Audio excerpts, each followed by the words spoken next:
Meio-dia mais 35 minutos, hora das notícias do Legislativo. E a Câmara Municipal de Campinas promove no próximo dia 17 de novembro, sexta-feira que vem, uma audiência pública para debater o projeto de lei orçamentária anual para 2024.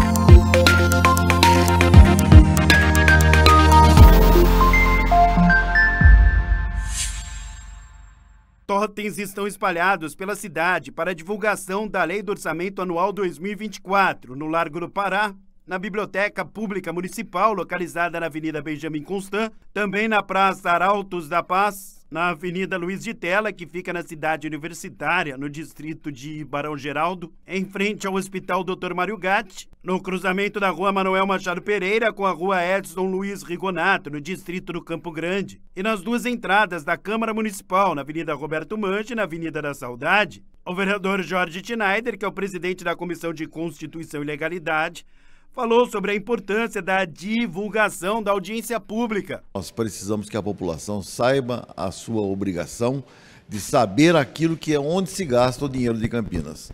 E também através de faixas, nós temos na frente da Câmara, nós estamos colocando local de onde passa muita gente para que todos possam participar ou pelo menos opinar através dos meios de comunicação naquilo que deve ou aquilo que não deve se gastar o dinheiro de Campinas. A audiência pública vai debater o projeto da Lei Orçamentária Anual para 2024 no valor de 9 bilhões e 300 milhões de reais.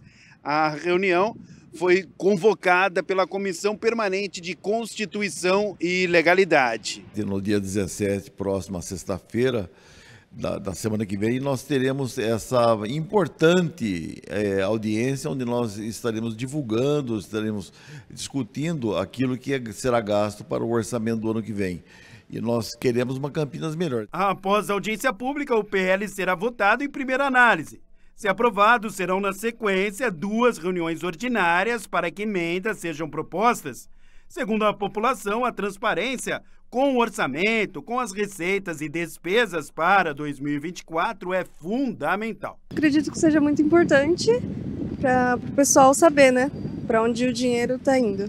Sempre a divulgação é muito importante, né? Tudo começa com o esclarecimento da população, não é? Assim é que eu vejo, acho muitíssimo importante. É bom a população sempre saber para onde vai o dinheiro, tomar conhecimento das despesas, das receitas para o ano de 2024, orçamento. Sim, porque senão como, quando se aproxima uma nova eleição, ele ter conhecimento de quem está comandando a cidade, se está realmente fazendo tudo aquilo que se faz necessário para o bem de todos, não é? Importante, né, a transparência, que a população tenha conhecimento de onde está sendo investido o dinheiro do imposto, né?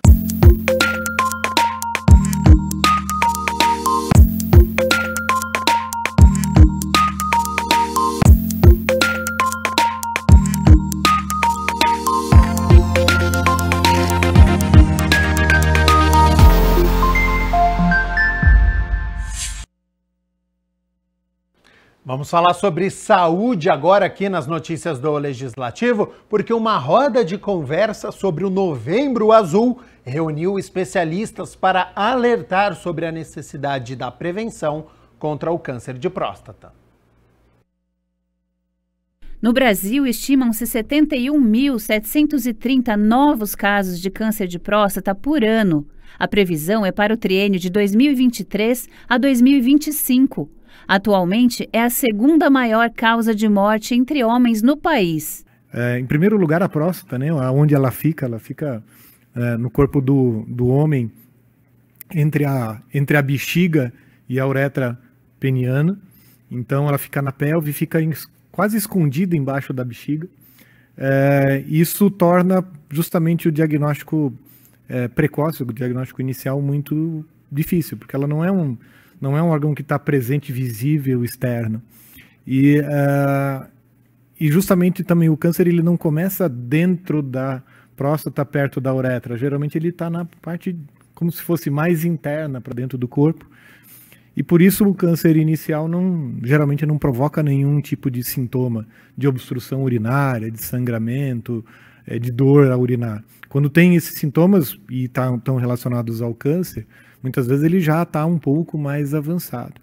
E é quando a gente não quer fazer o diagnóstico, a gente quer fazer o diagnóstico mais cedo para curar o máximo de homens possível. O exame de sangue ele pode ser um indicativo, mas o toque retal ele é importante para que você perceba algumas alterações na textura da próstata, no tamanho da próstata, então é importante. Aí, sendo feito um diagnóstico pelo toque ou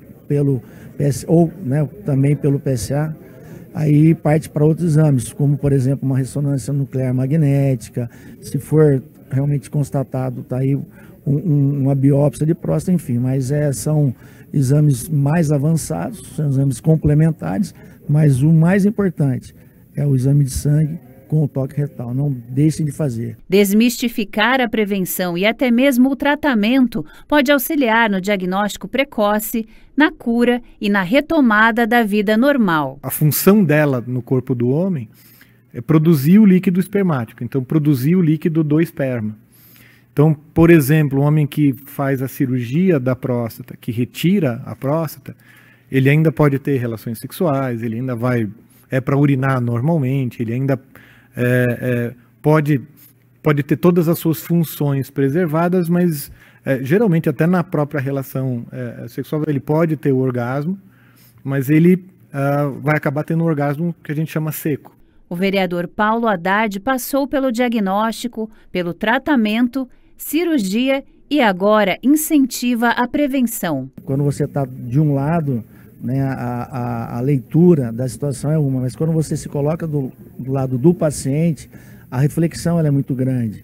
Primeiro que eu não tinha sintoma algum, não há nada indicativo, mas muitas vezes a doença não dá mesmo, você não tem ali algumas coisas, por exemplo, né, acordar várias vezes à noite para fazer xixi ou urinar, sangramento na urina, às vezes na ejaculação você tem sangue, enfim, às vezes a doença não dá nenhum sinal.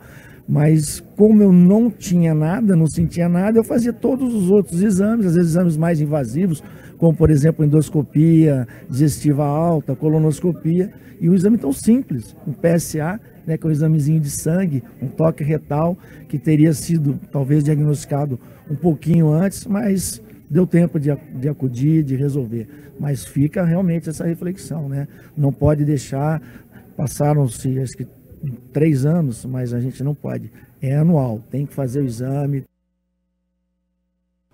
A reunião da Frente Parlamentar de Políticas Públicas para Crianças e Adolescentes, presidida pela vereadora Débora Palermo, recebeu representantes do Executivo e de pessoas ligadas às organizações da sociedade civil de Campinas. A reunião da Frente Parlamentar de Políticas Públicas para Crianças e Adolescentes de Campinas abordou o impasse com relação ao repasse de parcela do imposto de renda destinados às OSCs da cidade. A vereadora Débora Palermo, que é a presidente da Frente Parlamentar, falou sobre a importância de se discutir esse tema. Nós ficamos felizes com o edital lançado, que vai liberar 15 milhões para as organizações sociais, mas ainda há algumas dúvidas, né, quanto ao restante que o fundo retém lá, o valor e como será repassado, quanto ao repasse que foi feito antes da resolução, que foi direcionado e não chegou às organizações da sociedade civil e outras pautas que nós tivemos aqui. Mas eu achei a reunião muito produtiva, né, é bom trazer essa pauta, trazer essa discussão para a gente poder solucionar ou tentar solucionar esses problemas. E também lembrar as pessoas sobre a destinação do imposto de renda, né? De 1%, de até 1% para pessoa jurídica e até 6% de pessoa física, que esse dinheiro fica em Campinas, fica para o fundo da criança e adolescente ou para o fundo do idoso, como a pessoa física ou jurídica preferir. Que é importante a gente sempre divulgar isso. Representantes de OSCs de Campinas estiveram presentes e cobraram posicionamento do Executivo. A secretária de Assistência Social, pessoa com deficiência e direitos humanos, e a presidente do Conselho Municipal dos Direitos das Crianças e dos Adolescentes responderam questionamentos. Reconhecer o trabalho, o serviço e a importância do que é feito pelas entidades socioassistenciais em Campinas é fundamental. Sabemos o quanto o trabalho que vocês têm feito, os desafios que têm sido apresentados, esses desafios esses antes da pandemia já existiram, mas foram acentuados após a pandemia, que a gente vê a pandemia, de fato, graças a Deus, a gente viu que houve uma diminuição, mas os reflexos delas ainda existem, não só na sociedade como um todo, mas na sociedade civil. Muitas entidades ainda carregam os reflexos dessa pandemia. Então, reconhecer que, apesar de todos os desafios, apesar de todas as questões, continuam a desempenhar um trabalho fundamental, continuam a desempenhar um trabalho de excelência. Trabalho este que é reconhecido pela sociedade civil, pelo poder público e é reconhecido por empresários e doadores que escolhem fazer as doações e destinações deste recurso para as entidades, reconhecendo o trabalho que vocês fazem. O que a gente tem discutido bastante é que, legalmente, essa nova resolução, ela decide o daqui para frente, né? Ela resolve, em parte, o daqui para frente. Então, essa captação. E a grande questão mesmo, por parte das organizações da sociedade civil, e o antes. Legalmente, o que a gente tem de retorno é que, legalmente, esse recurso fica no fundo.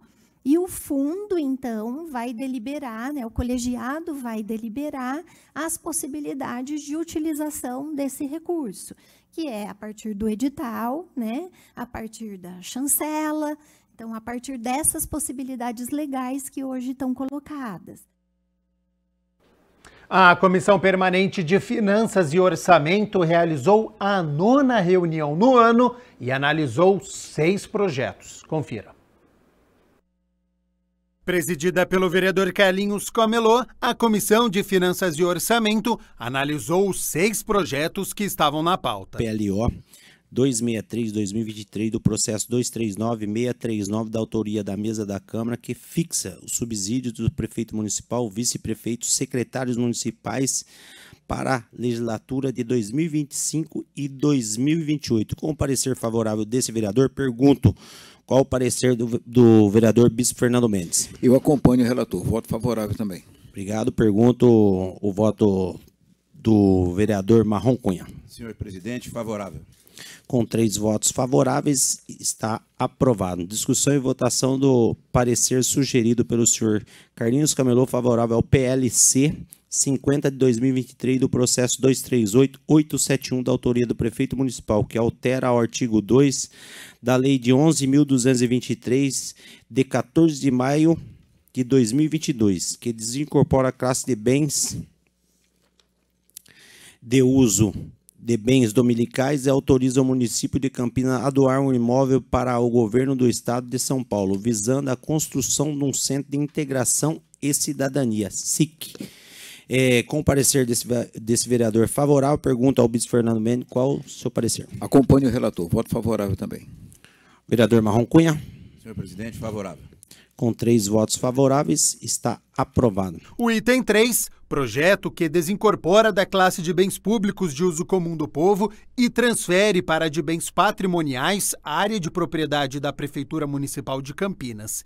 E o item 4, o projeto que desincorpora da classe de bens públicos de uso comum do povo e transfere para a de bens patrimoniais faixas de terreno de propriedade da Prefeitura de Campinas e autoriza a venda aos proprietários lindeiros, também foram aprovados. O item 5, analisado, foi uma proposta do vereador Carmo Luiz. Discussão e votação do parecer sugerido ao senhor Jorge Schneider, favorável ao PLO 234-2021 do processo 234613 da autoria do senhor Carmo Luiz, que cria a Casa da Capoeira no município de Campinas e dá outras providências. Com o parecer favorável do vereador Jorge Schneider, eu acompanho o relator. Pergunto ao bispo Fernando Mendes, qual o seu voto? Acompanho o relator também, voto favorável. Pergunto ao vereador Marrom Cunha, qual o seu voto? Voto favorável. Com 4 votos favoráveis, está aprovado. E, por fim, a comissão deu parecer ao projeto que deseja criar cargos públicos no município. Do projeto de lei complementar 44 de 2023, da autoria do prefeito municipal, uma emenda que dispõe sobre a criação de cargos públicos de provimento efetivo na Prefeitura Municipal de Campinas.